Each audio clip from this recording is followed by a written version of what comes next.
morning to all the respected teachers and my dear friends. As we know, we are here to celebrate Teachers' Day. Myself, 𝕊𝖆𝖈𝖍𝖆 and I would like to speak on this special occasion. The theme of this speech is the importance of a teacher in human life.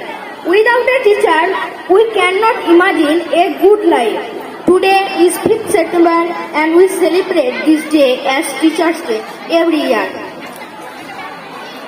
Today is the birthday of Dr. 𝕬𝖆𝖈𝖍𝖆𝖈 𝕍𝖆𝖈 Dr. 𝕬𝖆𝖈𝖍𝖆𝖈𝖍𝖆 was born on 5th September 1888.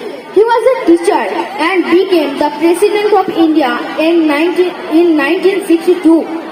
He was not only the President of India but also a great scholar and instructor. Every student of India celebrate this day to pay respect to our teachers. It is truly said that teachers like the groundwork of our well-organized society. They play an important role in building our personality and make our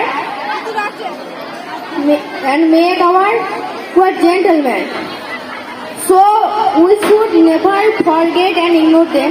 We should always love and respect them.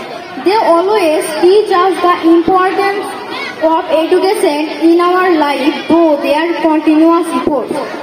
They are an ocean of inspiration which helps us to achieve success. So, my dear friends, we should obey their orders and follow their advice to be the well-qualified citizens of India. Thank you.